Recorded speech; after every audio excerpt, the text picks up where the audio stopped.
I have found it satisfactory, and I move for its approval. Second. Is there a second? Thank you. All those in favor? Aye. Any opposed? Okay, and I should add, there's no undertaking in this particular board of reviews. The next one is Alexander Van Gurp at 29 Bayview Avenue, East Hampton, lots 79 to 82 and 198-202. Suffolk County Tax Map number 300-122-6-19.1 and 24.1. This one has an undertaking in the sum of $24,000. I have read the board of review, and I move for its approval. Second. All those in favor? Aye. Any opposed? Passed and carried. Okay. We're adding one item to the regular meeting. Also, an extension of time on Pantego Hill final subdivision. So before that, we're going to take up the scheduling of a public hearing for Donald Robertson minor subdivision modification. Kathy, that's yours. Okay, in the matter of the application of Donald Robertson minor subdivision modification, Suffolk County Tax Act number 300-119-4-8.2, to schedule a public hearing, excuse me, to be held at Town Hall, 159 Pantego Road, East Hampton, on Wednesday, September 22nd at 7 p.m. or as soon thereafter as this matter may be heard. I've read the resolution and move for its adoption. Is there a second? Second. All those in favor? Aye. 5-0, passing. This one is not on the agenda, but it was in our packet. I'll read it in. In the matter of the application of Pantego Hill final subdivision, Suffolk County Tax Map 300-166-4-22. There's a motion for an extension of time for a period of 1 year until April 24th, 2022, in order to meet the conditions of the planning board's resolution. I move for the adoption of this motion. Second. All those in favor? Aye. Any opposed? Passed and carried. No. Okay. All right. So those are the regular meeting matters which we have now disposed of. Again, anybody who's coming in now who may be expecting to speak with respect to the Springs Fire Department Emergency Services Communication Facility, taking that matter up after we take up the two matters in our work session. The first is field property section 2 lot line modification. And do we have the applicant here? Yes. You're here on that one. Thank you very much. Okay. And Sharon, you're the board. Okay, very well. Go ahead. I'm going to share screen now.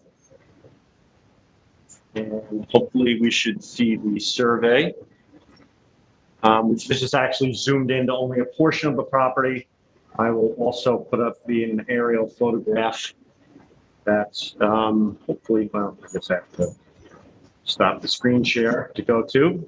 But this is an application to modify the lot lines of a property adjacent to the Amagansett Municipal parking lot. And part of that is so that the town can purchase a portion of that property.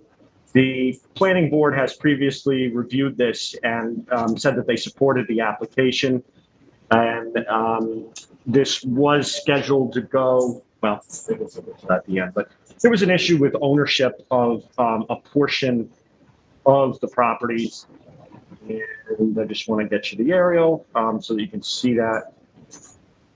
There was a question about ownership that prevented the board from moving further and approving the application. I believe that issue has been resolved, and the board may want to discuss that with council. I will go back to the map in a second, but the map does demonstrate that the proposed lot line modification would meet all dimensional requirements. None of the lots would be reduced in size to need a lot area variance. Actually, a big part of that is the fact that there are, as you can see, there are 5 individual tax map parcels, and that would be reduced. The board had stated in September of 2017, which is how far this goes back, that they would waive the public hearing. It was later determined due to concerns over the ownership of this lot here, which is now, there it is. So hopefully I can show you. I'll use blue. Well, no, maybe I shouldn't because it's already blue. Red's fine. So this portion, that tax map parcel was owned by the Bistrian family. I'm sure you know, it was a big news that the town has undertaken an agreement to purchase many of those lots back there, I believe with the exception of this one lot here. But now the rest of this farmland going down to the, parking lot as it is now would be town-owned. And there would be various provisions. Most of it is preserved for active agriculture. There is a provision that allows the town to expand the municipal parking lot in this area down here, which makes sense because that's adjacent to the existing parking lot. I believe the idea at this point is for the town, and I'll go back to the proposed map, but the town would a line would basically be drawn around the barn here, and then adding this home that would make one lot here. This lot, which actually has a little flag strip that goes up here, would be a second lot. And then this would be purchased by the town, either for, nothing's been decided yet, but it's looking like probably a park or an extension of that farm field, or possibly municipal parking. But I think the idea right now is for a park. But anyway, another portion of land adjacent to the municipal parking lot and adjacent to that farm field would ultimately be able to be purchased by the town as part of this lot line modification. So I guess I should say, I was alluding to the ownership problem with this property. That has since been resolved, is my understanding. And so, the board had scheduled a public hearing. It was not held because of that issue. That was in August of 2019. And the board, really the discussion here, it looks like the map is complete. And I will go back to it just to show you. And then I can go back to the aerial if that's more helpful. But I just want to go back to the map to show you something that's more official than my little scribbly lines. So basically, this here, this here is what I was drawing. This is what the town intends to purchase. This is the existing addition to the municipal parking lots that's already under town ownership. But basically, this would become one big lot that, again, is contiguous to this property, which the town has already bought. And then these would become residential lots owned by the applicant, Mr. Field. So with that in mind, it looks like the application is complete. I think the only thing to discuss is whether or not you want to hold a public hearing. If you do not, again, this is a type 2 action, and then it would be complete and ready for approval. Very well. The applicant wishes to be heard on this. Your choice. My client is saying, yes, yes. We're requesting at this point that this board waive the public hearing. A lot has happened since we withdrew the application that was set for a public hearing, including the fact that we gave notice already. It was actually withdrawn for a myriad of reasons. However, one of them, and member brought up was, well, what about access to that back lot? That was a part of the reason we withdrew, so that could be discussed. And now that the town is actually in contract to buy that, there is no question at this point that we can move forward. Mr. Field has been in contract with this property at the same time of the municipal parking lot. So it's been 5 years. We've been waiting 3 years to move forward. There's no detriment to any of the neighbors. This is nothing but a positive impact, as there will be no further development, and the lot lines actually make all of the lots within this conforming to Suffolk County Health Department guidelines. So I would just ask that the board seriously consider waiving the public hearing so that we can move forward with this and move forward. Thank you. And if you have any questions, Thank you very much. Mayor? Yeah, I think that is the only thing to discuss. It's pretty straightforward, everything that they've done. And I think I wasn't here in 2017, but I think if it was way then, I mean, I agree with the applicant. I don't think this is an adverse, to the neighborhood here. So I would be willing to wait. I feel that when favorite. I normally do. Yes, I don't think we need to. I don't think we need It's been enforced for so long. The town has purchased the land. So you've got 3-part harmony, 4-part harmony. I agree. 5-part harmony. Wait for public hearing on that. Okay, very well. Thank you very much. Next matter up is the 3 Mile Harbor Affordable Housing Complex Site Plan Special Permit. The applicant here on that? Yes. Yeah, oh, I'm hiding behind that mask. There you are. I can say who's true. Go ahead. Okay. So as a reminder, this is an application for a 50-unit, 5 residential building, affordable housing complex off of 3 Mile Harbor Road. I will hold hands for you now. And I suppose we'll also start with the aerial photographs so that you can see the general area that this is located in town.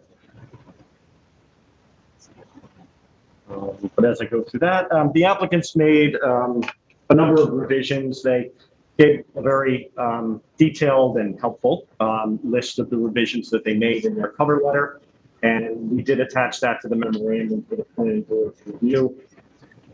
Basically, they responded to what the planning board had requested at the time of the last review. Almost entirely, we offer just a couple of comments on those revisions. And I just want to get you the aerial so that you have that visual. Hopefully that's coming up now. One of the things they submitted that you requested, so I should say here, you can see obviously this is 3 Mile Harbor Road, the Bistrian Sand Pit in between Springs Fireplace and 3 Mile Harbor Road. This is where Springy Banks Road cuts off from 3 Mile Harbor Road. As you can see, the property is just to the north of that intersection. That's a good segue into traffic. So the applicant submitted a comprehensive traffic impact study. The board should read the document. We find it consistent in its methodology and content with that you've required for other affordable housing complexes, notably St. Michael's Senior Housing and the AMG 531 or Gansett Meadows complex. The traffic study states that the anticipated number of vehicular trips for the Saturday peak hour would be 35. This is the largest peak hour figure. It also analyzed the impact at the intersections of Abraham's Path and 3 Mile Harbor Road, which is to the north. It's actually located right here. And then the intersection of North Main Street and Cedar Street further to the south. They found that there would only be a negligible change to existing traffic pattern and no alteration of level of service. Ultimately, the results of the study indicate that there will be no significant impacts on existing traffic patterns. At the time of the last review, the board discussed the fact that the existing topography of the site would require significant regrading for the walkway to 3 Mile Harbor Road. And I should probably show you that on the plans.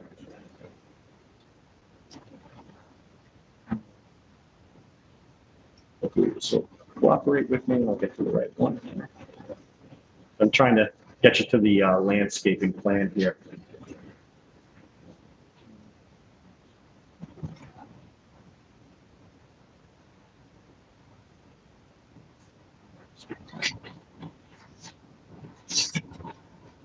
All right, I'm trying to be more fluid with these visuals. But anyway, the board had centered its conversation around creating appropriate buffers through landscaping and screening, namely on the southern property boundary and then also on the northern property boundary. Obviously, as you could see on the aerial, the southern property boundary is close to the sand pit. There's issues, that is an ongoing industrial use. There are issues with noise generation as well as dust. And the board wanted to see some kind of greater barrier in that area that would provide more of a buffer for the facility. Sorry, I just want to zoom in here for you. That looks a little grainy. So hopefully this shows it a little better. You can see that the applicants have proposed well, you can't really see the fence, but they proposed along the southern property line here, running the length basically of the complex, to here, a 8-foot tall wire deer fence. And then this here also is a row that's broken up a little bit of barberry up to 4 feet tall. That is an evergreen shrub. Along the northern property line, there's a just shy of 4 foot tall timber wall. And then they're proposing a row of 5 to 6 foot tall eastern red cedars, which you can see here. Those are those circles with the X's in them. That was to more prevent the impacts of the development on the residential properties to the north, rather than the southern buffering, which was to protect the development itself. The board should determine if this is acceptable. There's another issue here where, which I kind of glossed over, and let me just X that out. But you can see in the middle of the screen there that snaking walkway down to 3 Mile Harbor Road from the complex. That irregular shape is necessary because of the grade changes here. Again, the facility is basically uphill 3 Mile Harbor Road, and it slopes down pretty steeply. So in order to make that ADA accessible, you need that kind of switchback design. Also, to build the road and that walkway, you can see the clearing line is illustrated here. I will use green because that kind of makes a little more sense. But this is the proposed clearing. Again, this property is almost entirely uncleared at the present time. So this is the proposed clearing line after construction and once the complex is finished. This area in the middle here had been proposed to be basically a grass fescue blend. We discussed with the applicants, I don't know, right now it's a little out of season, but about a month ago, if you drove past Gansett Meadows in Amagansett, you could see that the wildflowers that they planted in the front there were very nice. This location, it's not on this property, but right here, which is basically in the right of way, there's a couple of beds of wildflowers, native wildflowers, that the town maintains and actually ropes off so that they're not mowed. For those two reasons, we kind of had internal discussions about maybe making this area in the middle be a mixture of wildflowers as opposed to lawn. The applicants have shown that. This here is basically a pollinated garden. It includes a list of not native wildflowers, but none of them are invasive. I had Eleni Nikolopoulos, our environmental aide in the planning department, who's an expert on plant species, look it over. We verified that none of that is invasive. So again, that is not the native habitat type, which is deciduous woodlands, but that is an idea that we discussed with them and they have incorporated into the project. Another thing that was discussed was the concept of energy sustainability and designing the facility to meet that as much as possible. I spoke with Lauren Steinberg of the Natural Resources Department, as did Katie Casey. She came up with a list of basically 4 items that could be incorporated that we would strongly suggest that the applicants incorporate into the project. There's nothing in the code that requires any of this stuff. Also, they are all things that could be done after the project is completed. For example, the first one here is rooftop solar panels. Those could be done afterwards. Just making sure that another recommendation was that trees planted on the southern faces of the buildings not be tall enough to block out sunlight. You can see all of those plantings that are on the southern side of the southern buildings, building 2 and 3. They are not tall enough to block the solar panels of this 2nd-story building, so they would already be in keeping with that. It was also recommended that central heating and cooling use a geothermal system, and Lauren noted that the state has grant programs that could facilitate that. And then it was recommended that the buildings exceed the state code minimum in terms of insulation and air leakage requirements. The other remaining issue was lighting. The planning department had outlined a number of changes that should be made, namely adding pathway lights on the walkway that goes down to 3 Mile Harbor and replacing the pole-mounted lights throughout the facility with fixtures of a lower wattage. The applicants have done that. We find the lighting plan acceptable. The board should determine if it agrees. So in conclusion, the board should discuss these issues and determine if any additional information is required at this time. Should no additional information be required, then the planning department will prepare an EAF Part 2 and 3. We would recommend a negative declaration under SECRA. And once the application is deemed complete, then the application would also be ready to be scheduled for a public hearing. Thank you. This thorough report, it's appreciated. Does the applicant wish to be heard? Sure. Yes, please.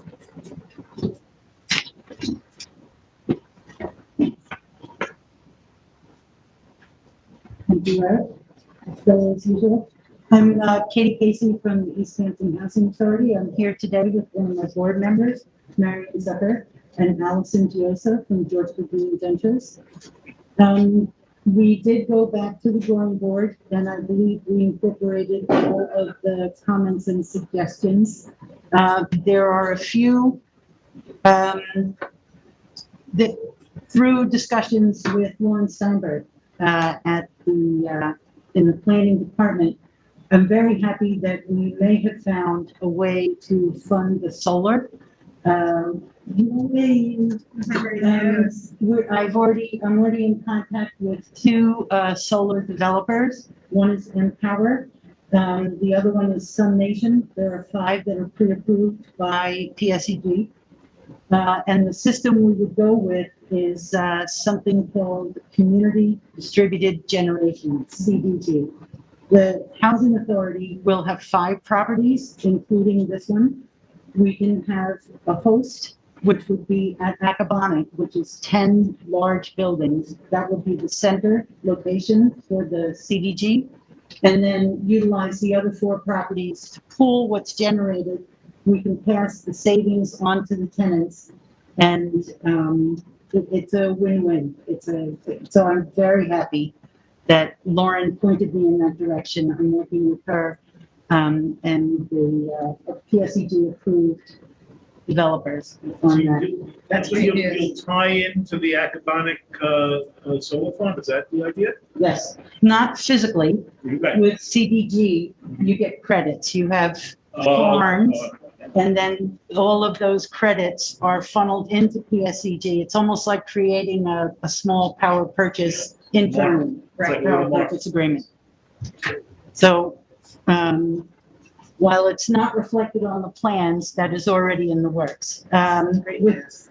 With regard to geothermal, we did actually briefly take a look at that and determined it was not cost effective. And if we are moving forward with the CDG, that sort of offsets our not taking the geothermal path. With regard to the wildflowers, I did meet with Marco and Eleni, and we talked about the species. We met at Gansett Meadow. We are very respectful of the lupins, the standard lupines. I went out there with Kim and Eleni early on, like 6 months ago, thereabouts. So that, although that's not specifically mentioned, that is something that we are already mindful of and including in the project. So we have a timeline. We are already allocated tax credits, and the state has already made a funding commitment. So we're on a little bit of a contracted timeline. We have some time pressures. So I want to respectfully request that the board consider going ahead and scheduling a public hearing, and any of the other issues can be tied up in the meantime. We are hopeful that we can close by the end of the year, and there's a minimum 60-day submission to the funders before they'll schedule their closing. So we have a couple blocks of time. There's a lot of moving parts to this and many involved agencies. So that's our request. Per Town Board Resolution of 2004, all of the town boards are empowered to expedite affordable housing projects. So, So are That's you our asking request. us to take up the scheduling the public hearing yes, right now? Well, I presume that you'd like us to do that. yes, if possible.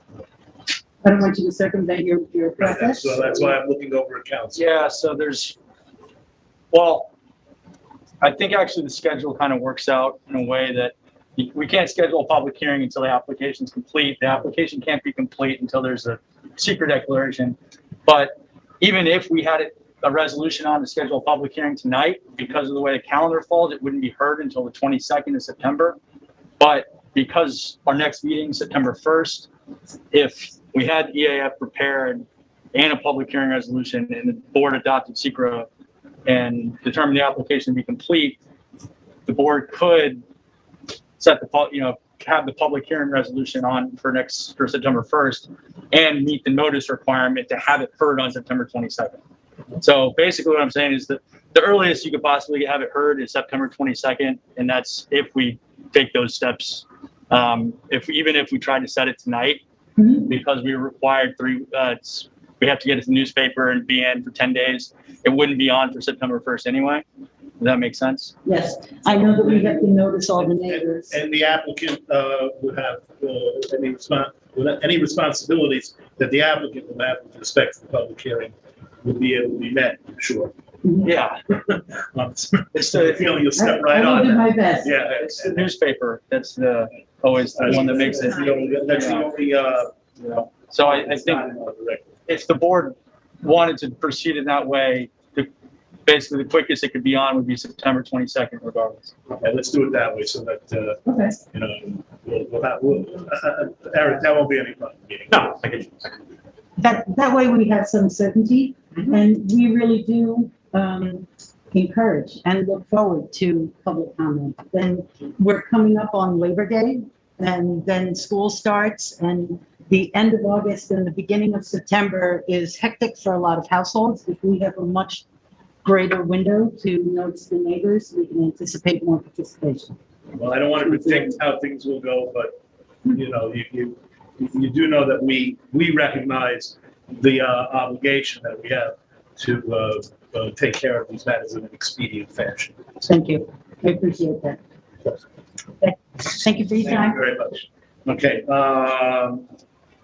this is, would ordinarily be, Lou Cortese's matter, but, he's not with us, he's wishing well, and Kathy is our designated pension. Right, so, congratulations on the solar panels, that's just fantastic news.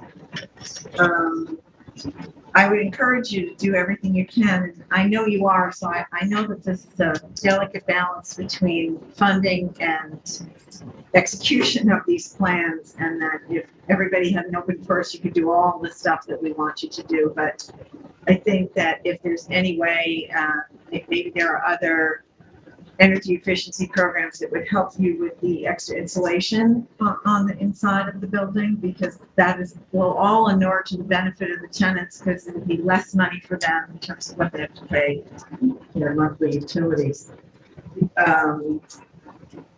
But so I just have a couple of questions about the landscaping. I think the flowers sound lovely, but this is particularly fragile water recharge area, and while the root systems of any plant will help to filter it, we're going to be missing those oak trees that really serve a big purpose there. So if there's any way for you to sprinkle in a couple of oaks or something, I think that would be better.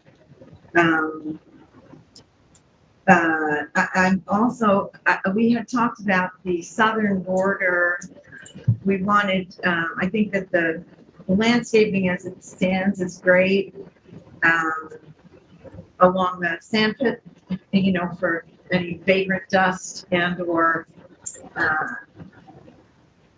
attractive nuisance for little kids to go down into the pit, so that would be the only, I just want to make sure you feel that is sufficient, protection to the residents, and because there are going to be kids there. I raised 3 kids, I have 6 grandkids, and that would be a very exciting thing for them to sneak under the fence and slide down that hill, so, especially if there's some snow.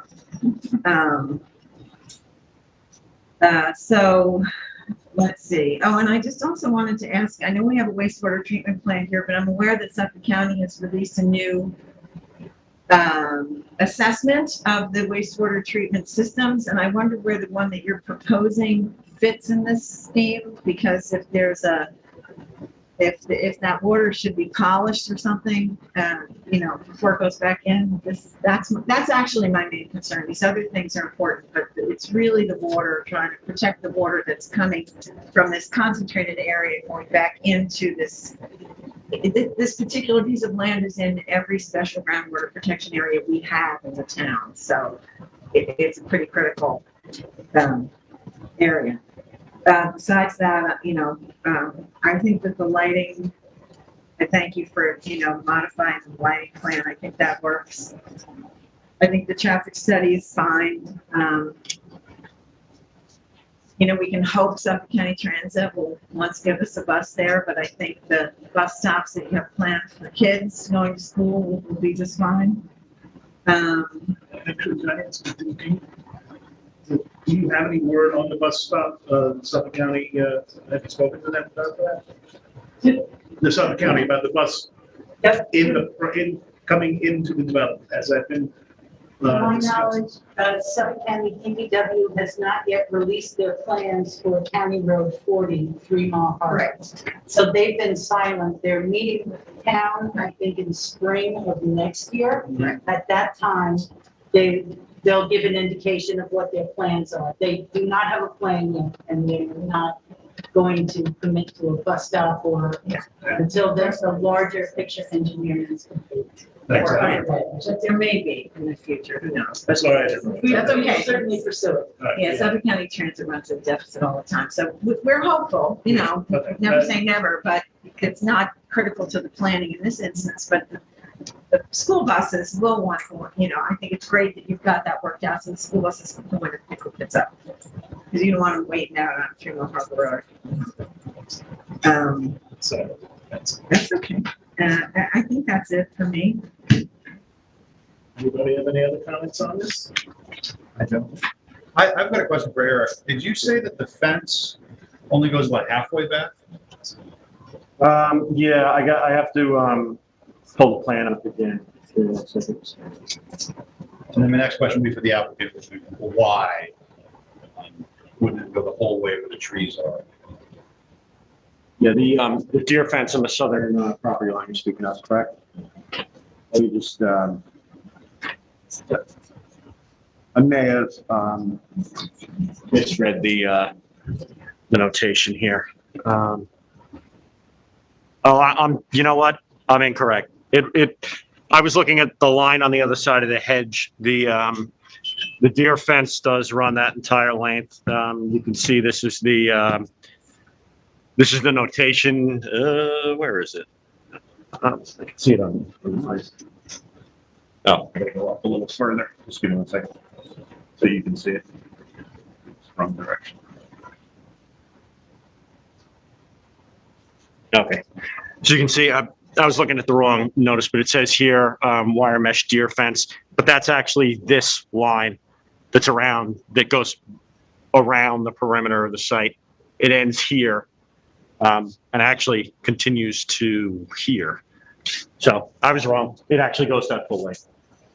Okay, and that eastern side, you think is protected enough in your planning opinion there? I mean, I don't know, you have grade changes here, and I don't know that there's really, I guess I should go back to the area here. Again, that's basically going to be woodlands. If I zoom in here a little bit, the facility doesn't go all the way into the property. It basically actually goes about halfway So, if you look here, you know, the edge of the facility would end roughly somewhere around here. You know, that would be the end of it. So, I mean, certainly, you know, you don't have the issue of, obviously there's a steep grade change right here, going there, and the potential for dust. I mean, you know, the prevailing winds aren't going to be from the southeast to blow dust here. I don't know that, you know, there's anything that, you need, you know, again, there's that talk about, you know, keeping kids from getting into that area. I don't know that there's much you can do to, you know, stop them. You know, really, the only thing you could do would be if you do have, you know, a very steep grade change to prevent somebody from falling off or jumping off something. But I don't know. It's pretty thick woods, the rest of the property. So, you know, I don't know what purpose it serves really.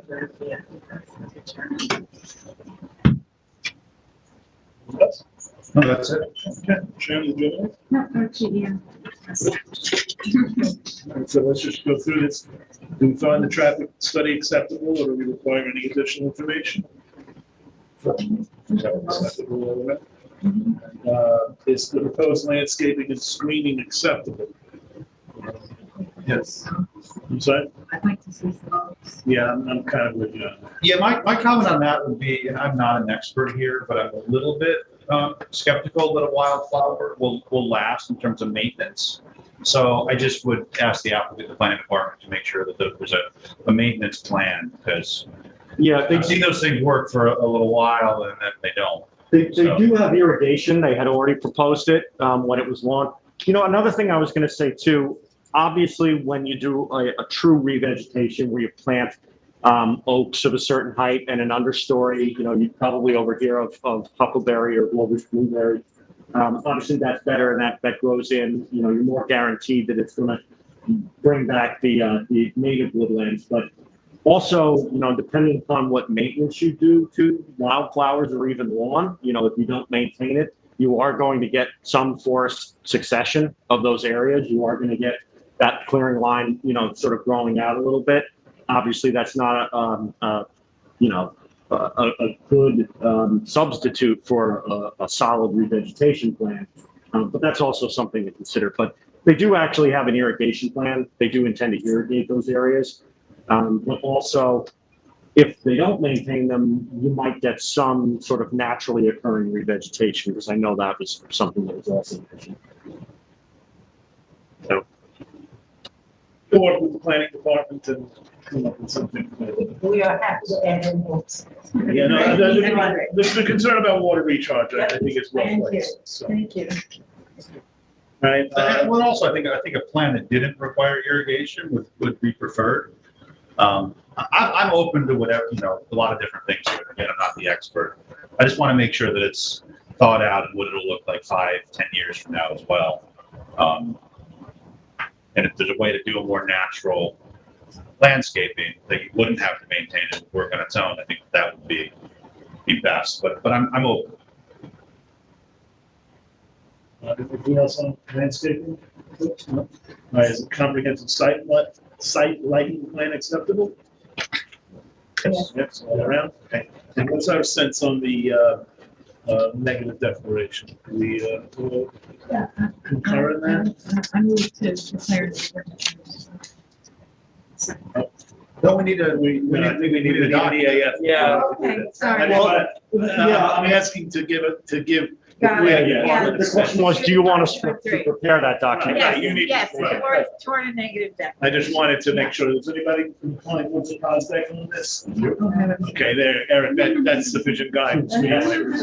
And we'll also have a public hearing notice ready. Yeah, that'll be a good idea. That'd be great. Sounds like that's something that we want to move forward with. And Eric, you'll obviously work with the applicant to make sure that we have a complete, I mean, I think everyone wants to move forward on this, but Yeah, it'll be make sure it's imperative that the complete, application right, is if we're trying technically to complete for that next meeting. expedite it. We want to make sure all the, We will move forward and Cross cut the no Ts. corners, but we will make those. down the and still lowercase follow. j's. All right, very well. So, yeah, where we're going with this, and we'll look forward to seeing you on the first, and Thanks. perhaps thereafter. Thank you for your work. Thank you. Thank you. Yes.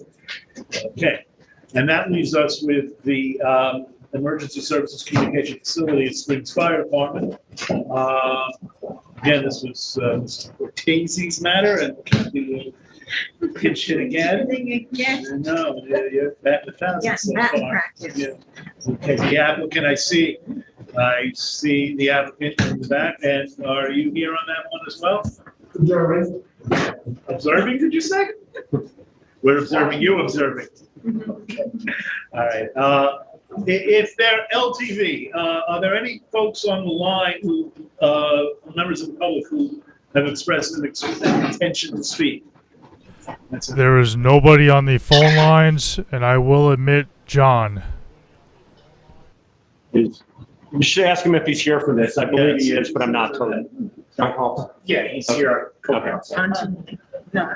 Yes, he's here for this, so you may want to. Okay. Because just so that we're clear, this is what we're going to go into. He is, but I'm not told. Yeah, he's here. Yes, he's here for this, so you may want to. He's listening to. Oh, okay. So just so that the folks who are watching and wondering, we have what's now going to be a scoping session for the environmental impact statement on this application. The scoping determines the content essentially of the environmental impact statement. If we don't include it in the scoping, it doesn't get included in the EIS. And the applicant has submitted a proposed scoping. The planning department has reviewed that, and we will now hear from the planning department. Sure. So you basically gave the introduction there, sir. Thank you. We reviewed the draft scope, and it basically addresses all the points in the EAF Part 2 and 3. It was very thorough. We'd remind you, too, that SECRA mandates that you either adopt an amended scope within 60 days of the receipt of the draft scope, or the draft scope automatically becomes the entire scope. That deadline for you would be September 10th. So you do have, again, another meeting on September 1st. If we don't finalize things here, we would need to have a draft scope adopted by September 1st, or in theory, another meeting on the 8th. So anyway, really, we only have two major areas that we would recommend that there be a change. The first would be, and I did attach a copy of the draft scope, obviously, to the memorandum. If you look at the draft scope, which is an attachment, and you look at page 6, where it refers to the impact on historic and archaeological resources, a very minor change. This is where they mention the proximity of Ashawag Hall, the Pollock Krasner House, the Springs Historic District. And then there's a paragraph here that begins, the subject property is not located within a historic district, which is correct. The boundary of the closest historic district, et cetera, et cetera. If you focus on that paragraph, towards the middle of that paragraph, they talk about that the visual analysis will be a line of sight analysis from those historic structures, being Pollock Krasner House and Ashawag Hall, to the proposed tower. We just made a minor change that we'd recommend that you also consider the grounds of those historic sites. Anyone who's been to Ashawag Hall knows that, there is a difference between a line of sight from the actual physical building to the larger grounds that are surrounding them. If you were back from the building a bit, you may be able to see the tower, and we'd just like to get an accurate visualization of what could be seen from those historic sites. But a minor change, they were pretty thorough on that one. And then I guess the main thing that we would recommend as a change is that they've given 5 alternatives. Alternatives are required under SECRA. All of those alternatives include changes to the facility at the proposed site of the Springs Fire Department.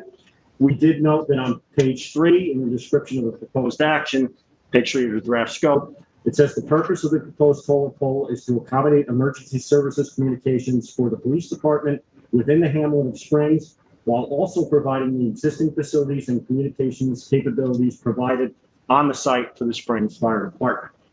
So they are looking to, they want to, reading between the lines here, obviously they want to have those emergency communications facilities be at the Springs Fire Department, but they're also looking to facilitate the emergency communications needs of the East Hampton Police Department. So if you look on, beginning on page 8 and continue to page 9, those are the alternatives that they list. Again, there are 5 of them. It talks about a lower pole, a different location on the site. We have no objection to any of those alternatives being included.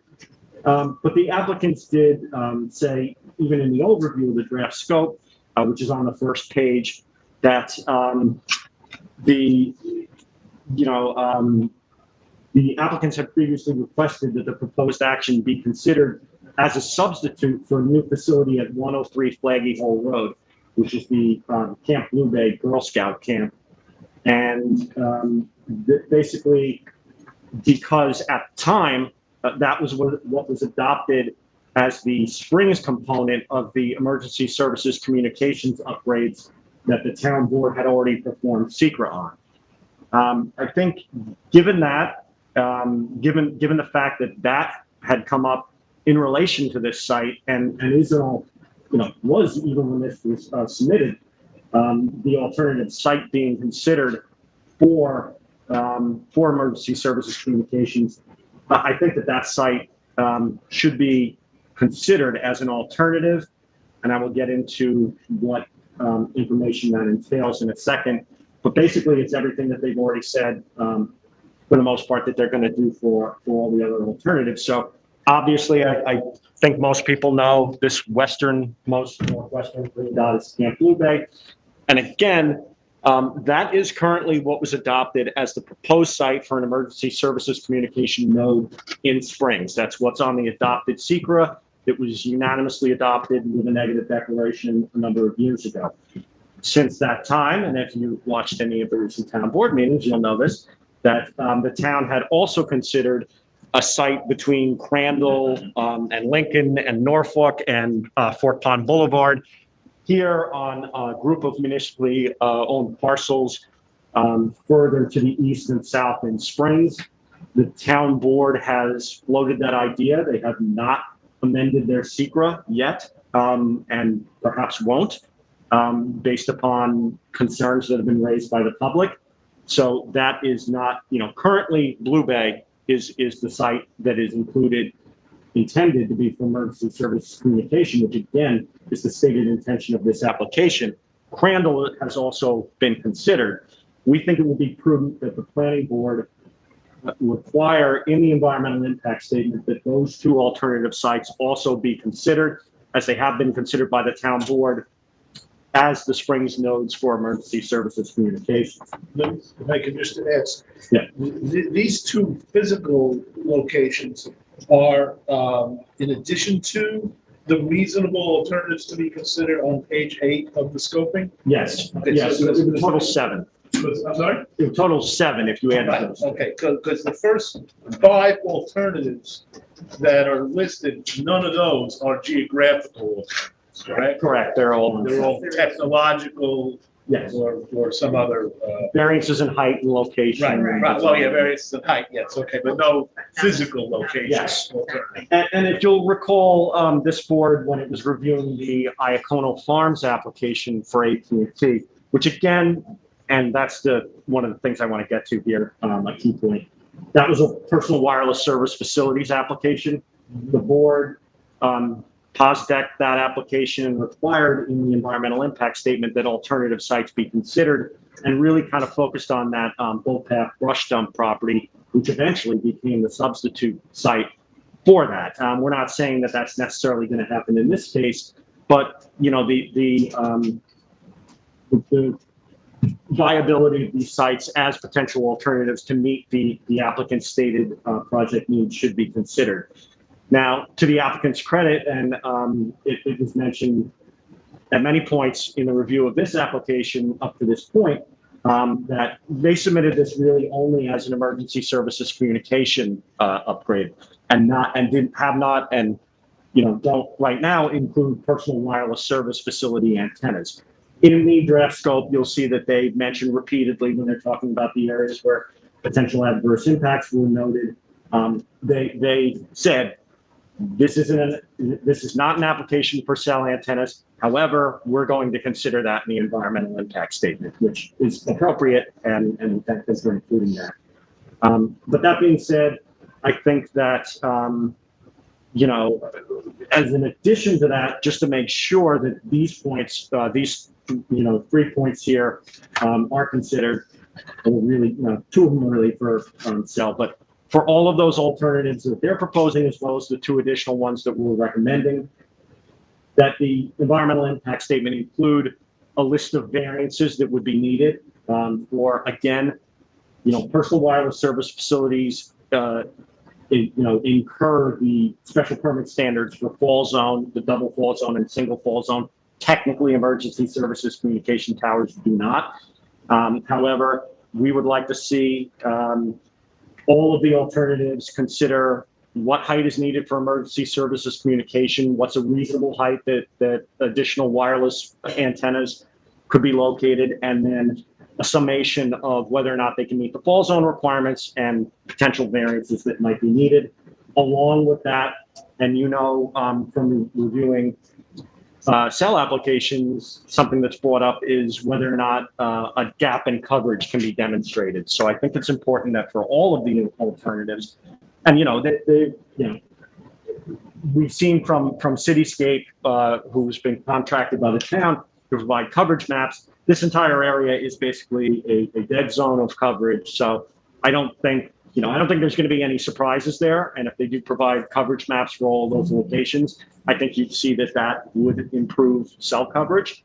But I think that it's important that that also be considered when we're assessing the subject application with potential alternatives.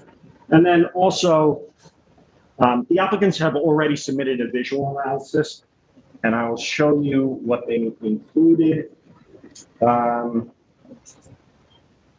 And keep in mind also that they've proposed already in the environmental impact statement on page 6, I believe, where they're talking about the historic resources, to add locations for the Springs Fire Department locations visual analysis. And I have no problem with that. I think that that's pretty thorough. Again, I apologize, but this visual is a little bit difficult to see. But this is the map showing the sites that the applicants have already prepared visual analysis for. Again, since it's difficult to see, I'll show you. It includes up here on Girard Drive, down here at the end of Louse Point Road. They, again, you know, the site is located here. They did a visual from the corner of Fort Pond Boulevard and Springs Fireplace Road.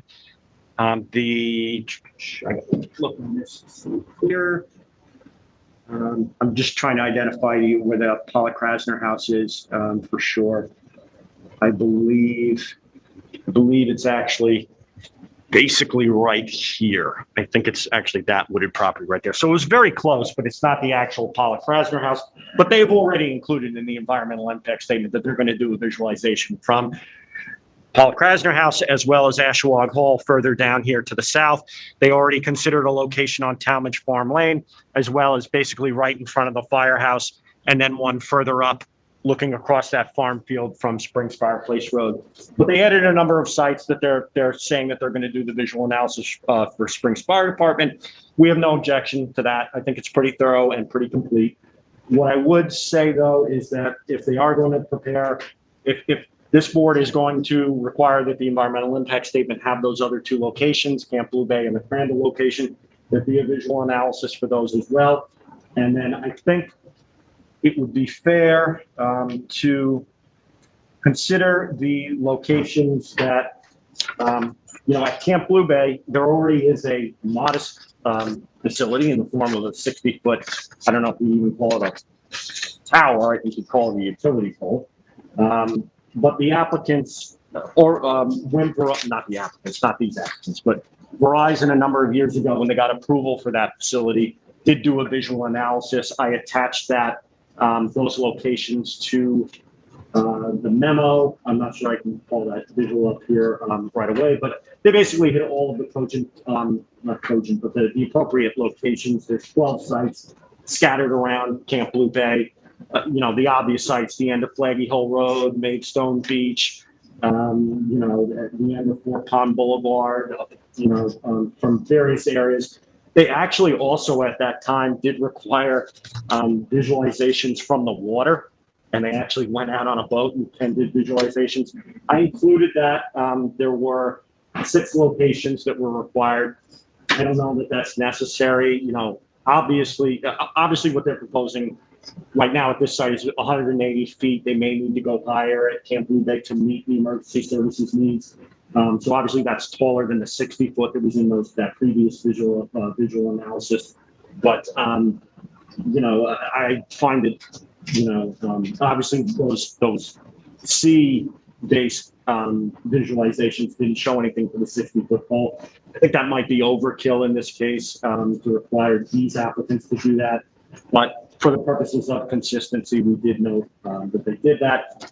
And then I did attach I believe it's the last document in the memorandum, the last attachment, which was a list of, a map of similar sites around the Crandall site for the visual analysis. So we just wanted to make sure, because, the applicants have already submitted the sites for their visual analysis for this property, for the subject property, but we wanted to guide you as to where we think it would be appropriate to do those for those other 2 sites, if you do it, accept and agree that that should be in the environmental impact statement. So other than that, I really only have 2 comments. One is that SECRA mandates that the involved agencies be notified. We did send out letters to the Architectural Review Board and the Zoning Board of Appeals, who are the only other 2 involved agencies. The Zoning Board did express a desire to discuss this, and I believe that they might be doing so this coming Tuesday. Again, that would be, a day before, not a day before, that would be a week and a day before your next meeting on September 1st. So you may want to wait to formally adopt the final draft scope, or final scope, until your next meeting. However, I would encourage you, because of that timeline, to be basically as complete as you can in terms of what you want in that, so that we can just bring the document to you and not, be picking through it. But the zoning board, I do believe, actually does want to weigh in on this. Other than that, SECRA does mandate that public comments be considered. It doesn't mandate that a public hearing be noticed. You could verify that with council, but we have had, the file is available to the public, and anyone who wants it, and has been since this application was submitted, and since it's open for review of the draft scope, since the draft scope has been submitted. And obviously, I don't see any members of the public here, I'm surprised, to speak on it, but if they do come in, the board should hear their comments, and you might want to check again and see if there's anyone on the phone. But SECRA does mandate that you accept public comments. And that's basically it.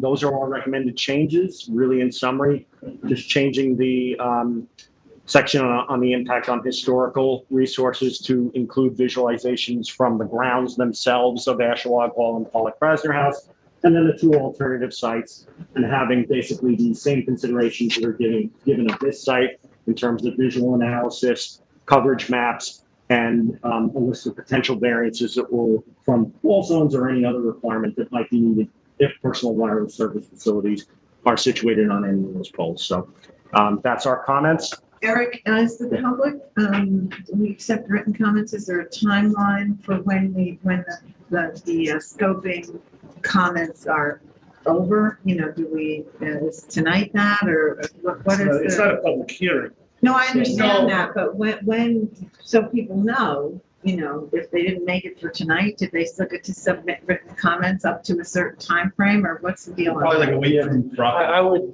I would say that really, it's not a public hearing. It's not like an open or closed. It's, I would say obviously when the board adopts a final scope is when there would be no more public comments accepted. I think it's And I would a practical consideration. and I would You need time to prepare your final That's the memo. reason I Correct. Right. So if there are in fact members of the public who are watching tonight, or who may watch on the repeat tomorrow, or over the weekend, and they want to get a comment in, it is incumbent on them to get it in now. There is no deadline, but you know, these things take time to prepare. Well, Our next meeting is September 1st. I think we should So, give them. the normal thing, I think, would be next Wednesday, right? Exactly. Ordinarily, You normally take submissions like Wednesday. before. Right, so no, that's what I'm going. So, you know, if any members of the public wish to have their comments presented to the planning department and then incorporated in the planning department's report to us, those members of the public who may wish to submit a written comment should do so no later than a week from tonight. To give you time. It's not a legal deadline, but it's just a practical consideration. And I would also note that the comments really should be, and at least, you know, basically the provision in the law is that they're limited to the contents of the scope. Excuse me. And I would remind the public and anyone who's watching that there will be at least one more public hearing for reviewing the draft environmental impact statement, as well as possibly the final impact statement. So, excuse me. This isn't the last shot. Yeah. Let me just so that you know, while you're taking care of that, just so that the folks again understand, you know, this is what we're doing tonight is we are drawing the parameters of the environmental impact statement. What is included in that statement? We're not discussing the project itself, the siting of the project. We're not discussing those particular matters. We're discussing the sorts of things, the environmental impacts that need to be discussed by the applicant in their environmental impact statement. And, you know, those are, I mean, a typical case, there are things like traffic and groundwater and environment, you know, the impact on the community. And in this particular situation, the planning department has noted that impact on aesthetic resources, impact on historic and archaeological resources, those are the primary, I'm looking at the EAF very quickly. Also consistency with community character, consistency with community plans. Those are the areas of impact that impact on land, of course. Did I miss any? Neighbors. Yes, I got the neighbors. Yeah, the positive declaration that the planning board adopted sketches out our issues with the project and why we thought an environmental impact statement was necessary. So the scoping document incorporates those and will expand to anything that we have not considered that the public might feel is missing from that scope. Impact on human health. That was the one I was that I couldn't find. Well, I'd like to, that's a fine point, but I'd like to clarify that we can't add things to what was adopted in the EAF, what was identified in the EAF. Those are the areas. We can add documents and items that we need to fully address and consider those points, but it's not, yeah, Kathy didn't say this, but I'm just making it clear that, you know, it's not like we're saying, oh, and now we think it might have an impact on flooding. We're not doing that. No, this is a narrowing process. Identified. We start with the EAF, and that identifies the areas that the planning department has identified as areas of impact. We, of course, approve or don't approve that. We have approved the ones that were listed. Then the applicant, on the basis of that, prepares its scoping, and now it's kind of a back and forth situation where now that the applicant has prepared their scoping, we are in this particular point in the process deciding whether or not their scoping is adequate within the bounds of the EAF that we have already approved. Precisely. So I think it's just important go ahead. to really be, and you implied this, but I think just to be flat out clear that the two alternative locations are also going to be considered against the same criteria. Yes, that's yes. I think that's. I would like to talk about that in mind. Yeah. Why don't we do this? Why don't we let the applicant, who I know is sitting here very patiently waiting for his opportunity to speak. Let's let the applicant speak. And then when we have the committee board, say, talk, then we can, I never like to say, the board, then we can, we'll pick that up, because that is an important thing. Yeah, I don't, yeah. Because the applicant hasn't included alternative physical sites, in their scoping. So, the planning department is saying that we should, consider alternative physical sites. And then the question is, okay, what about those alternative physical sites? Well, I needs to be think there's a considered? lot of questions, you know. Yeah, no, but let's give the applicant, Eric, do you have anything else? No. Okay, thank you very much. That is a very thorough report. And, we will now hear from, the applicant. Go right ahead.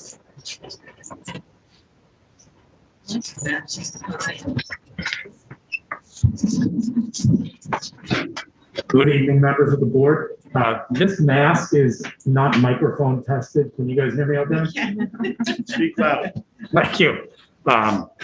You can't let me know. Good evening.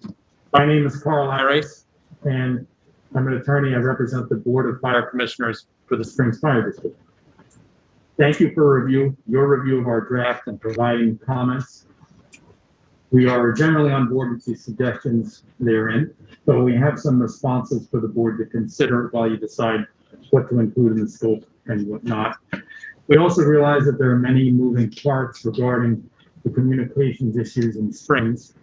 And tonight's meeting is about the comments to the draft that we submitted, and we intend for our comments to be focused on that. With respect to the planner's comments on our draft, I have some responses. On page 3, there's a suggestion that we list possible variances for alternatives. The idea about other off-site alternatives is something I'd like to come back to, but just in general, we're listing other variances for on-site alternatives. We can try to do that, but we think the town is better suited to do that. Of course, the weird thing is that when we started this process, before we were in front of the planning board, the town told us that we didn't need any dimensional relief, and thereafter the town issued a building permit, and we built the existing communications pole that has existing communications equipment that's currently operating on it, and it has been since its construction, but we built that on the input that we didn't need dimensional relief. But however the board chooses to gather that information, we're happy to participate. If you think it's better for the town to do it or us, that's at your discretion. Just I wanted to give you some feedback on that idea. And similarly, there's a suggestion that the applicant provides coverage maps. If the board thinks that this information is relevant to this proposal, then we suggest that the planning board incorporate the analysis from the town's contractor, Cityscape, which is already part of the public record. If the board chooses otherwise, we can try, but there's no cellular provider as part of this application, so we don't have a great option for obtaining that. The major thing that I wanted for you to review is something you spent some time hearing about, and it's on the bottom of page 2 and onto page 3. There's a suggestion that the board considers other alternative sites for the police department equipment. It lists 2 sites, one off Crandall and one at the Girl Scout camp off Flaggy Hole Road. Both of those sites, to varying degrees, are currently under review by the town board. And as a threshold matter, the authority, both within the secret regulations and the relevant case law, holds that, and I'm going to quote from the case law, it would be unrealistic and indeed onerous to impose upon private developers the obligation to acquire alternative sites or options to purchase them and then submit all the sites to the lead agency for review and selection. This situation is the perfect example of why it's unrealistic and onerous of an imposition for us. The fire district, and for that matter, elite, we wouldn't be in a position to evaluate those sites. We wouldn't be in a position to evaluate the variances that would be needed for the Girl Scout camp or a site off Crandall. Plus, based on the representations about the benefits of the different sites under consideration for this pole, this equipment. Based on those benefits, and I'll get back to those benefits next, the equipment needs to be at the firehouse. Accordingly, I don't think it's proper for us to consider off-site locations. I want to talk about those benefits of our site. Because the other sites don't have the benefits that our site brings, and we ask that you take a look at these benefits. Specifically, critical benefits of siting communications equipment at the firehouse are that the fire district is and always has been on board with improving emergency communications infrastructure in Springs. This application is much further down the line in the review process than any other. There are already existing communications equipment and infrastructure at the firehouse. And as such, the proposed equipment, which is similar to what is currently under review by the town, could be installed at the firehouse and operational sooner than some of the others, or all the others.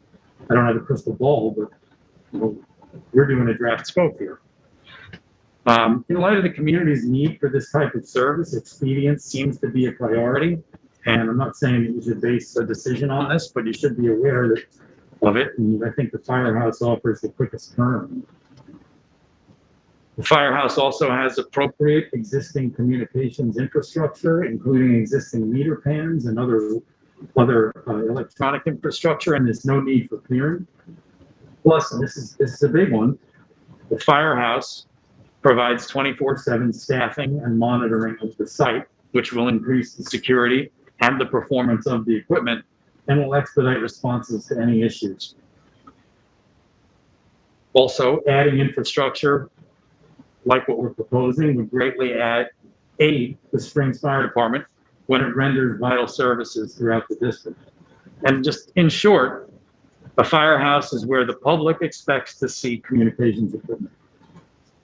The other sites have issues too, and though I don't have a crystal ball, it would appear from coverage in the local press that the Crandall Street location is probably on hold. And anyone who remembers, the Flaggy Hole proposal met significant pushback over a 60-foot pole. It seems reasonable to expect opposition over a 185-foot one too. And again, that location is at a Girl Scout camp, and the camp hardly seems a compatible use for police communications equipment and telecommunications infrastructure. The fire district is committed and cooperative. We first offered to pursue this proposal jointly with the town and designed a project to meet the town's specifications. We are pursuing what the town agreed for us to pursue for their benefit. So we're happy to be here. We're happy to keep participating in this. And if you have any feedback for me to bring back to my client or co-applicant, I'd be happy to hear it and get back to you. However the board chooses to gather this information, we look forward to continuing the process with you. Thank you very much. Do you have any questions for me or? We'll speak amongst ourselves and then maybe we will want to hear from you. I'll be right there. I'll be the guy in the pink mask and tie. Coordinated. Can't be missed. Nice. Just LTV, do we have anybody on the line wishing to speak? You have 0 callers. Thank you. Very well. In that case, Kathy? John Kaufman is still. I see that. Pardon me? John Kaufman is still there, but he's not on the line. He's zoomed in. Yeah, I don't know. Maybe not here. He He said he was listening, so I don't know. He's probably on a time delay, you know what I mean? It's on Copland. He's on, I think that was. Well, we'll leave it to council to bring this conflict. I mean, we can. Let's go. Yeah, okay, so, well, thank you for your overview. I want to thank Eric for this detailed review of the scoping document. I agree with everything that Eric has included. I think that alternative sites must be explored. I don't want to ignore Mr. Irace's comments, but the tower that exists is built without benefit of site plans, so none of the conditions that we are now reviewing were available to us or to the neighbors. There are many residential homes that border this. One of our primary responsibilities as a planning board is to mitigate the impacts of commercial and neighborhood business development on residential neighborhoods, and particularly abutting properties. So I think that those other two sites, that we should get some information on that. I recognize that there are points of convergence and points of divergence depending on which, set of criteria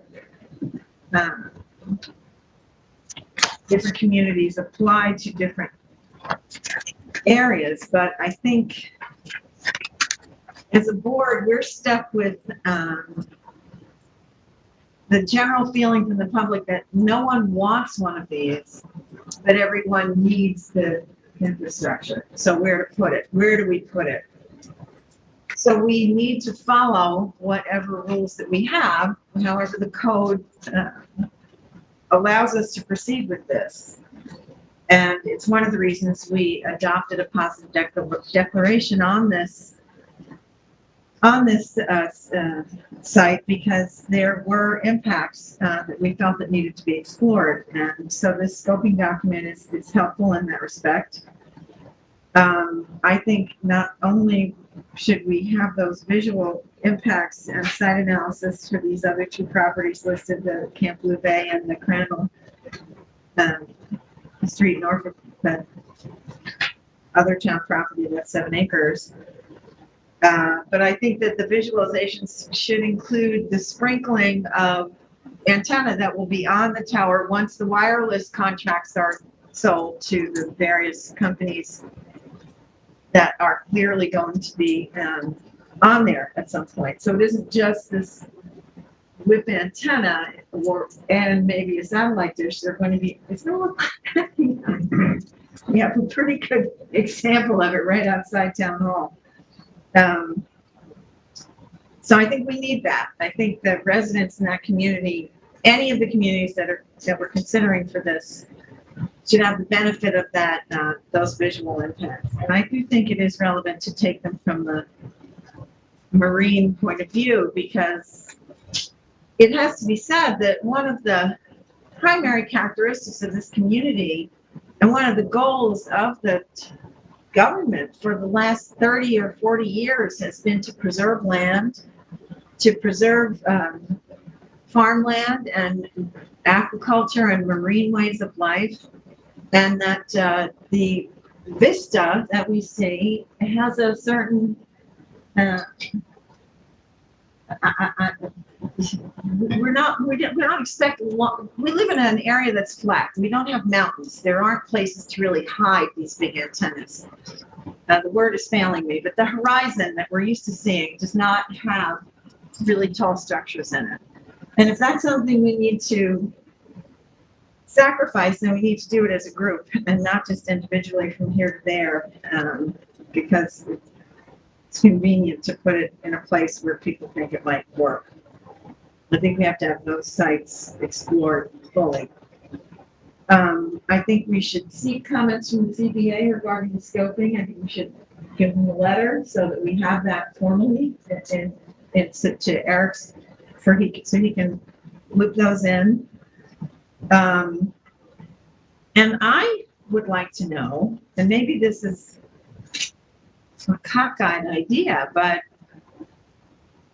that giant tower on over by Abrams Path, which I know is not structurally sound, but isn't there some way for the town or the applicant to work with, I guess it's Optimum that owns that thing, to maybe offer to reconstruct the thing and put the whole mess on there? You've already got that big old, it's really tall. It should do the trick. And if it needs to be reconstructed, let's figure out how to do that and not create more blemishes if we've got one very tall thing that would work. Because I really do, that thing is, it's over 200 feet, I know that. So I think that would work. I know that there are private entities involved, and it would require some kind of, you know, work and coordination. But I think it's worth exploring. I think, you know, we're getting to the point now where the news just keeps tightening on all the things we're trying to do and fit into this landscape. And if we're not creative about how we go about servicing all these needs, because Mr. Iris is correct. We need the emergency services. We need that stuff, but we have to find a way to do it that's compatible with the community. So those are my general comments. And I forgot, I had something about here. Well, maybe you can just move on and I'll remember it when someone else talks.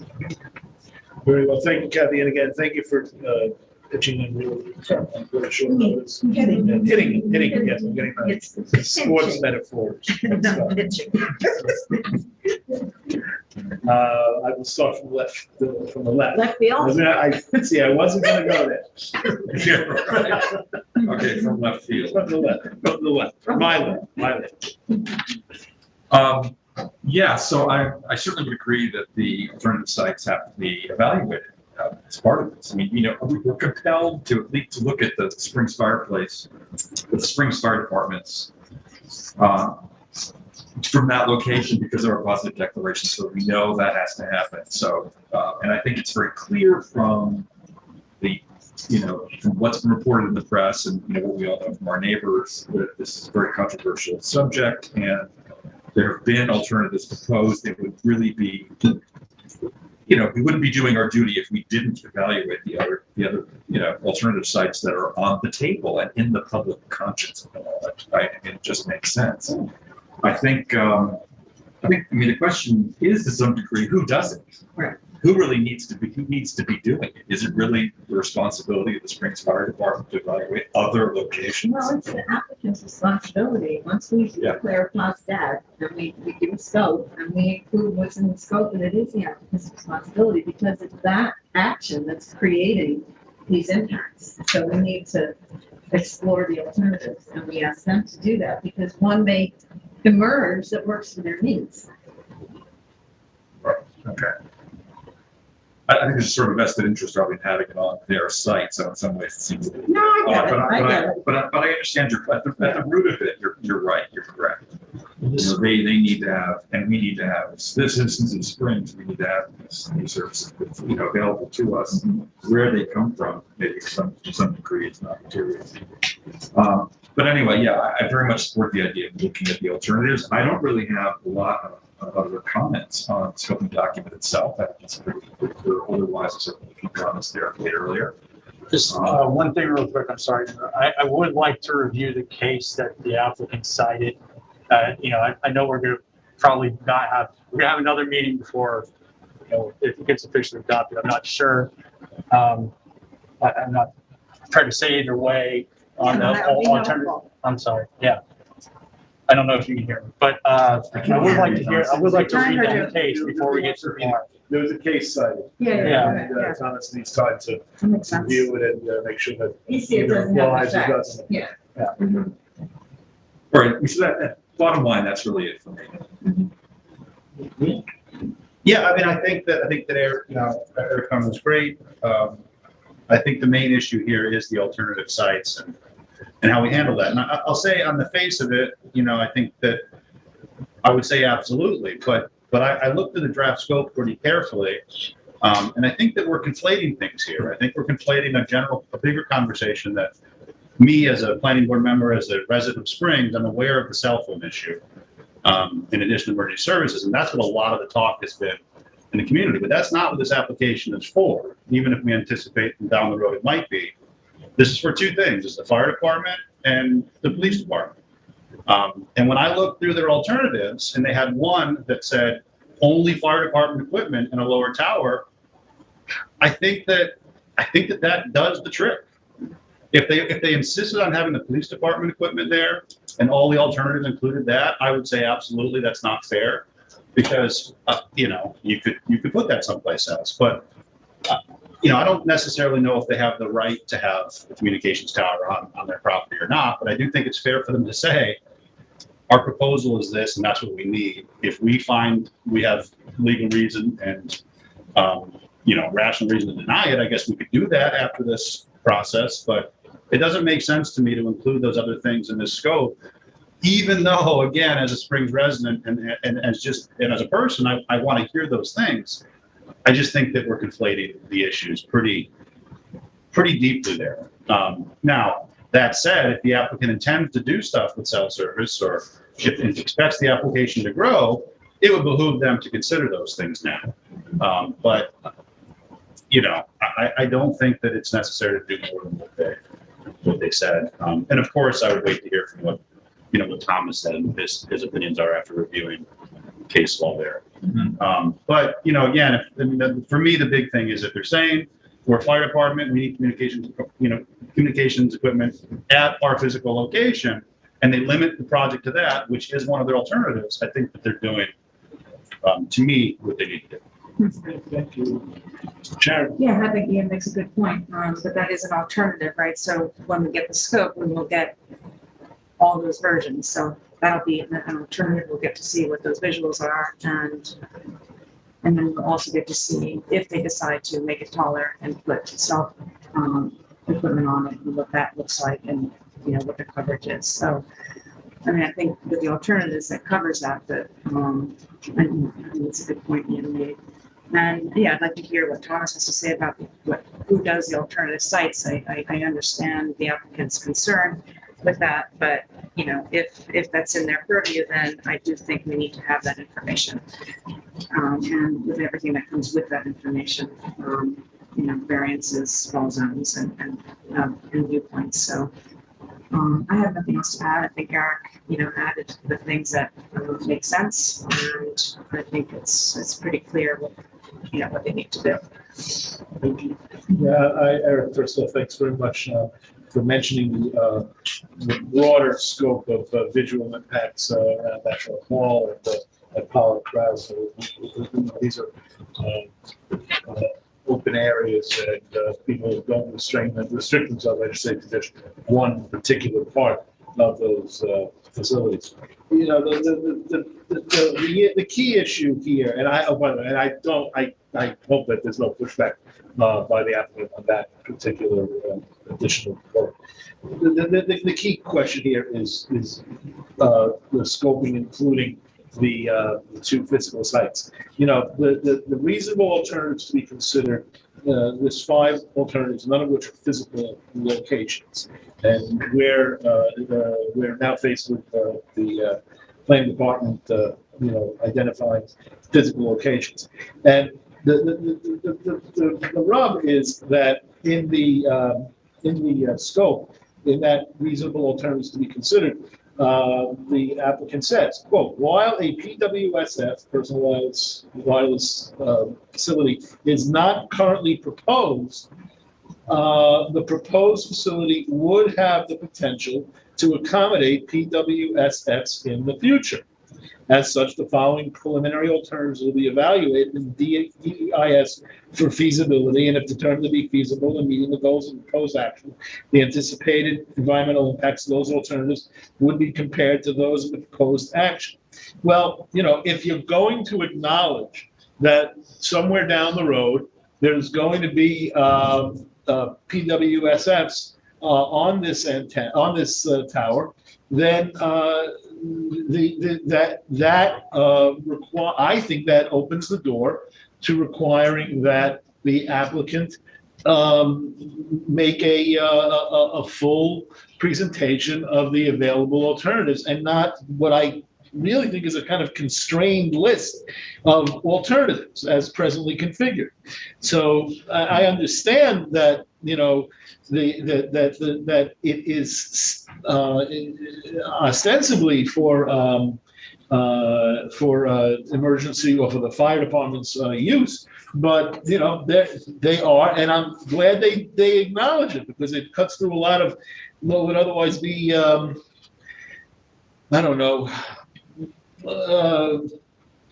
discussion that we needn't have. They say it on their own, and I'm glad they do, because it gives us as a planning board the opportunity to give an honest evaluation, and to give that full honest evaluation. I think that we need to have them give us an analysis of these other physical locations. I think that it's, you know, if they didn't acknowledge that they're going to be that the proposed facility would have the potential to accommodate PWSFs in the future, then we would be involved in a conversation at this table about whether or not one day down the road they might do that. Well, they're acknowledging that one day down the road they might do that. And if that's the case, then I think that we're obligated to look at or have them look at other physical locations, whether it's Camp Blue Bay or the other location. And thank you, by the way, for showing those on the map, because if you want to put that map back up, I think it's important for people to see what the planning department's proposed. So, Ian, you had something? Well, I just think that I mean, I understand totally what you're saying, and I mean, like in a general sense, in agreement. But if their application is for emergency services, and we're saying, and I mean, I do think that we sort of ask them to include cell stuff based on the way this conversation has gone. So I don't think them bringing that up is saying that they want to do it. This has been part of our conversation from the start. But I think there's a possibility that if they look at these other sites with cell towers in mind, we say, yeah, that's better, but it doesn't serve the purpose of what this application is. So well, I mean, you know, they do this work and come up with the best place for a cell tower someplace, but the fire department doesn't have the tool that the application is for. Yeah. And if they were to apply for a cell equipment later, that would come before us. And the applicant has probably heard that might be a tough sell.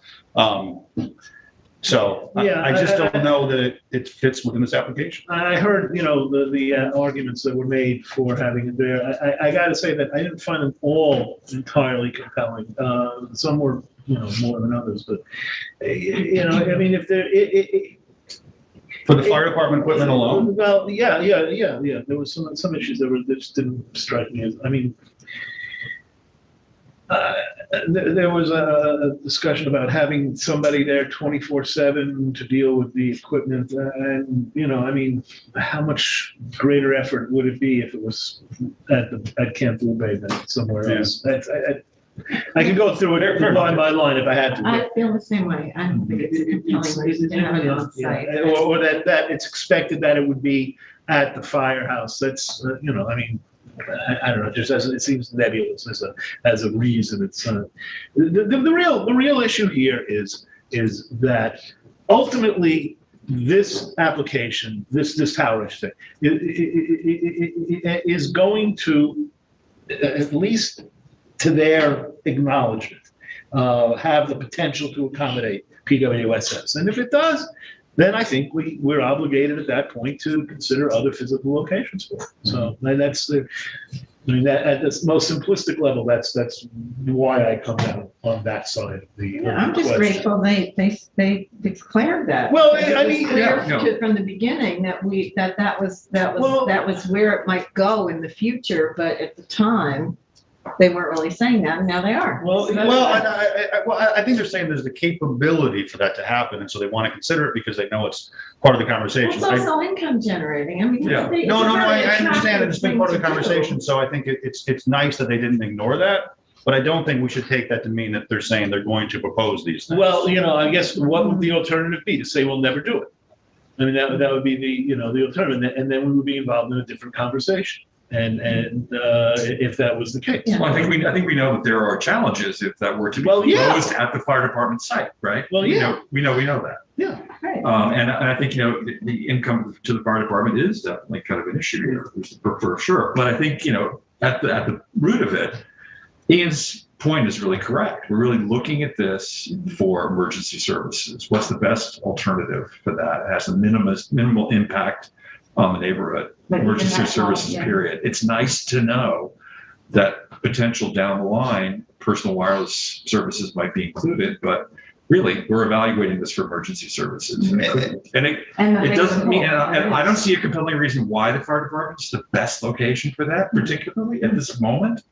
But let's see what the study So are you reveals. saying that there should be consideration, because maybe I misread what you were saying. Are you saying that there should be consideration of the other physical locations in the scoping? Absolutely. Oh, okay. Yeah. I thought, maybe I misheard. I'm trying to sort of untangle it from this personal wireless services issue. See, I don't think you can. That's the thing. Well, just to be clear too, I'm not saying that, oh, we get these 5 alternatives, we approve one of them. We already decked this, which means it's a big deal. Yeah. We're asking for an EIS. There's a chance that we say, okay, those are your best choices. None of them are good, deny. So I'm not saying that they get it automatically, but I'm just saying that it seems like a leap to be, okay, you're proposing one of the alternatives, only fire department equipment. And as part of that application that includes that alternative that they say is acceptable, we want to look at cell towers on different sites. That just seems like a leap. And I will say too, none of the alternatives, whether they be on site or the other 2 sites, no alternative is ever perfect. You know what I mean? It's never going to be perfect in every single way. So, you may get information in, and the other alternative sites may be better for different reasons, different specific reasons, but they might not pass that threshold where one of the alternatives they're proposing on the site is something that this board won't approve. Nothing, you're looking at a number of key categories: human health, community character, historic resources. So in that broader scope, the sites have different characteristics, and there's going to be different benefits. Some of them are going to need variances, some of them won't. Some of them will be near, a historic district. Some of them will be closer to more residences. Some of them will be more visible from, different areas. I mean, for example, just to give you one, those 2 alternative sites that I listed are closer to Maidstone Beach. They're closer to that area. There is a scenic area of statewide significance there as well. That's something that would be evaluated in the DEIS when you're seeing the alternatives. Right, exactly. And this board should have that information to make that decision. Right. And there's no slam dunk here. I'll say it again, the first thing I said, nothing's ever going to be perfect. You weigh the risks and benefits. Yes. There's one thing I've learned in the 3 years that I've been doing these is that there is no perfect self-doubt. But the thing I'll say also though is, in large measure, we have to kind of make up for what didn't happen in the past in terms of site plan. We're here in at least in part because there wasn't site plan before, and so it's incumbent on us to get it right now. So, all right. Do we need? I suppose that if the applicant, does anybody else have anything they want to add? Is there comments on? Does the member of the public that I see out there wish to speak? On this day, I will Eric's memo with Jackson. We support that. And I guess you don't need to stand at the podium to say. Thanks. I'll ask the applicant, do you wish to say anything in response? Because I want to give you a full opportunity to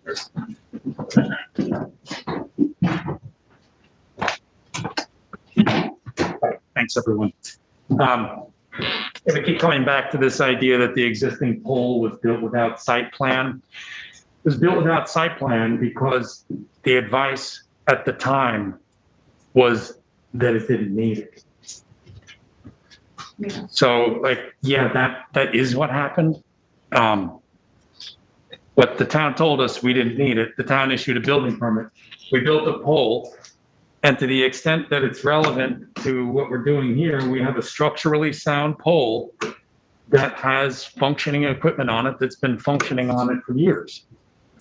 I just have some other things. We keep talking about these other sites. When we talk about other sites, I represent the fire district, and the other fire districts in town have poles for their own communications equipment that down the line sometime they co-located wireless equipment. We don't have anyone chomping at the bit to be on our pole. After the friction we've had at the site, I don't know what to expect.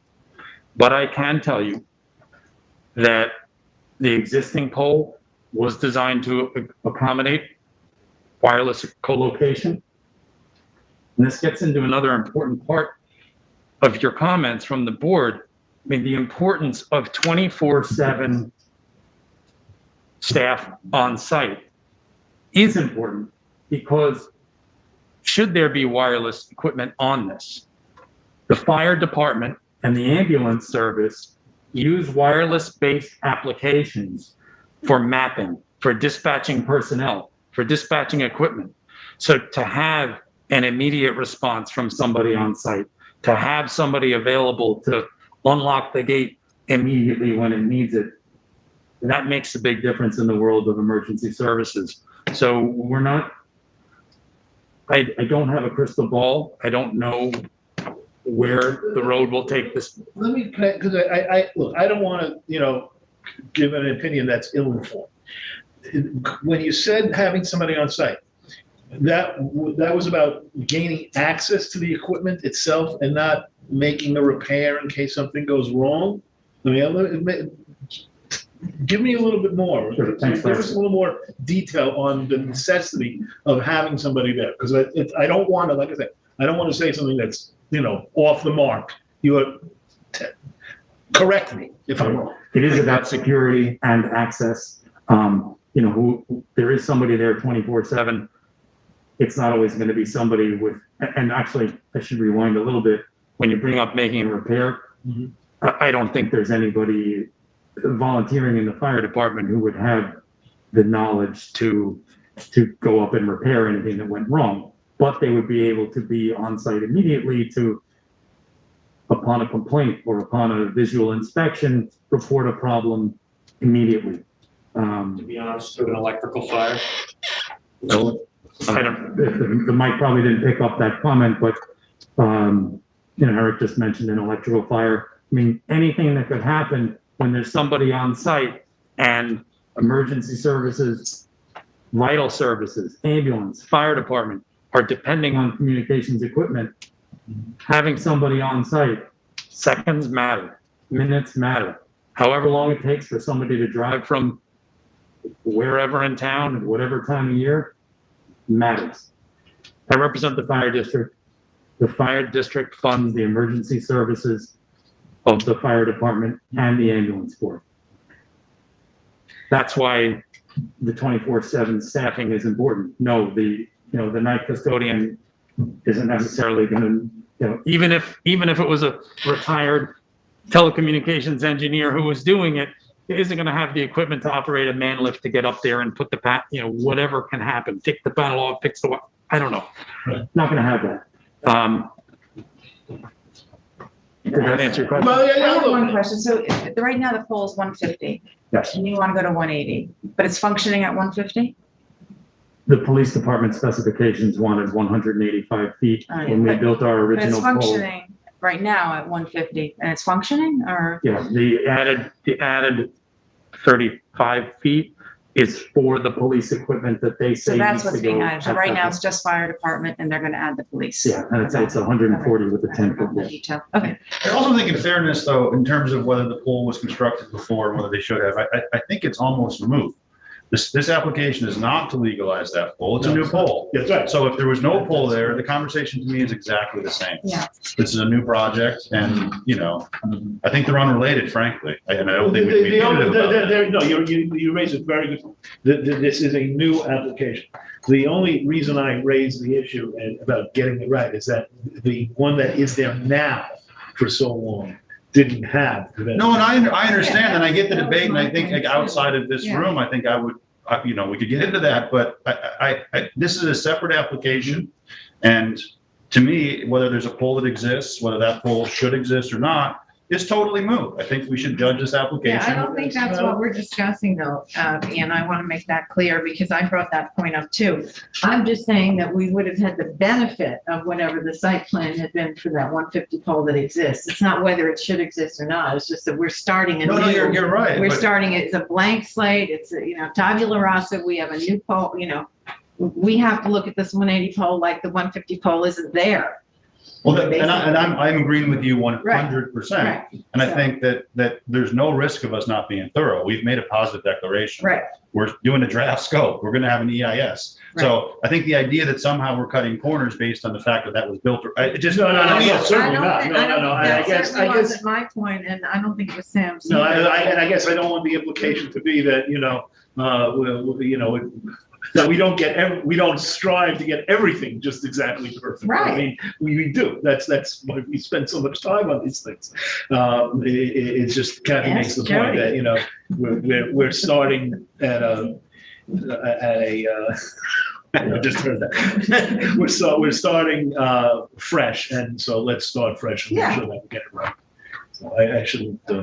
I don't want to compare the existing condition to the proposed new condition. It's just. So tonight, we're really just meant to look at, do we have additions to the scope? Do we want to add any? I think, well, in that regard, is there a general consensus that we agree that give me a second, that we agree about the other sight lines, if you will, the the visual impact could be. Yeah. Well, and if we add the other, I suppose, I mean, just an addition is the addition of the other sites. No, that's that. Yeah, Yeah. I want to clear out the easy stuff. Okay.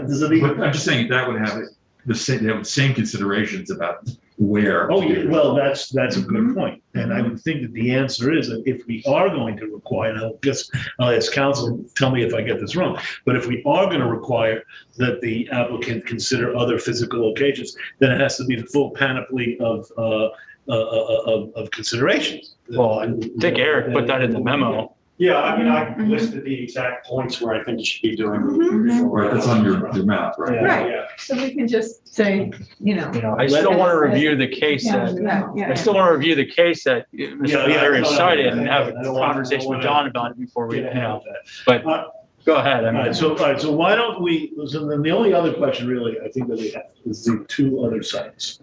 Let's let the applicant complete his comments and we can all come to a consensus on those two other sites, pending Thomas's analysis of the law. Go ahead. Thank you. Just two quick things. I mean, one of the alternatives you could consider is legalizing the existing pole. It's not like it's not there, and it's not like it's totally detached from what we're talking about here. I mean, that would be for you to consider if you wanted some visuals from that. I think that's something that would be.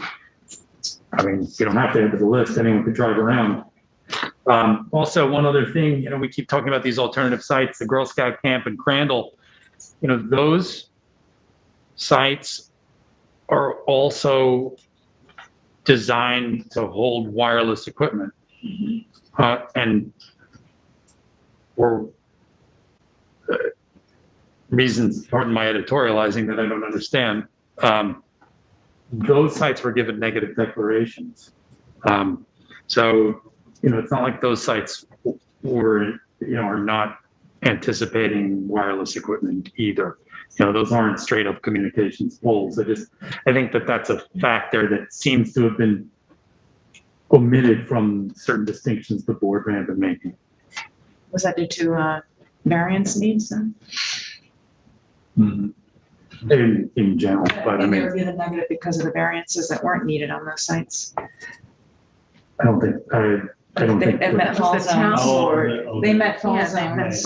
They proposed meet fall zones. So that didn't raise the issue of the necessity of a That's a good I think that the EAF has variances for the Crandall Street site, and I don't remember a specific site under consideration as part of the Girl Scout camp, but I don't think that the presence or absence of variances alone would be something to bring on a negative secret declaration when we're talking about a 185-foot pole, give or take however many feet might distinguish each other at the different parts. I also, Member McCobb, I have one brief comment. I think you asked about the heights of the poles, and this is what I've heard. Part of the added height is to help the police department equipment reach areas outside of the fire district, like kind of around Fresh Pond and kind of that, western, northern part of Amagansett that currently doesn't get. Yeah, I had sort of forgotten that they didn't have police equipment on there already. Yeah. So part of the added height was to get into that part, and I think another part in Northwest. But I mean, those are questions honestly more for the police department's communications expert than mine. But I'm happy to pass on any information that I have that can help the board with your review. So thank you very much. I appreciate that. Did you want to make a comment? Well, Why don't you I would like to- step up to the table and introduce yourself?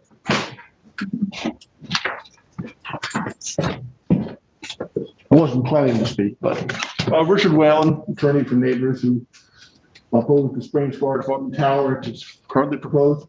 I just want to make 2 points in relation to what Joel just said. Number one, with regard to the advantages of somebody being on site.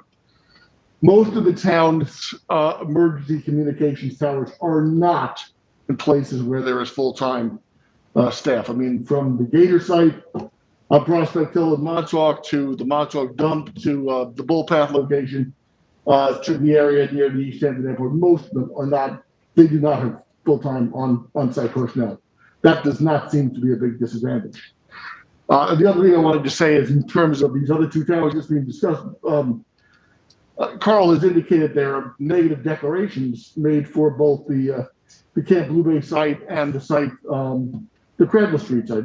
First of all, the Crandall Street site, as we know, the town board has just brought it up. They haven't made a secret determination at this point. They may have done an EAF, but there's no secret determination made. And likewise, there's no secret determination made that I know of for the Camp Blue Bay property. So I just want to make that correction. Thank you. Thank you, Rick. Okay, so I guess the only question really is expanding the scope to include, did you want to respond? Yeah, just a quick response. Let's go ahead. Sure. Mr. Whalen's correct. Yes, those are a draft secret declaration where the town has proposed negative declarations. I apologize for speaking a little summarily on that. And as far as having people on site, yes, some sites don't have the added benefit of on-site staffing. It doesn't mean that it's not a benefit for you to look at. Other fire departments have communications infrastructure there, and they similarly have 24/7 staffing. Thanks. Thank you. So as I said, getting back to it. Now, again, this is with the caveat that Thomas needs to hit the books on this, hit the Lexus or whatever we did. The question is, do we want the scoping to include the other 2 physical locations? And I think we've discussed this completely. So I'll just basically go from left to right. Yes. No. Yes. And that's 4 to 4. Yeah, I'm a yes on it. So if you would add that in your notes. Just make sure. So does the board wish to adopt the draft scope with the amendments noted above by the planning department as the final scope, which will detail the required contents of the draft environmental impact statement? Are there other changes, additions that need to be made based on the board's discussion and or public input? All right, so once again, so that the public knows, if members of the public who might be watching tonight or on one of our repeats wish to give us comments on the scoping of the environmental impact statement, that's what this is about.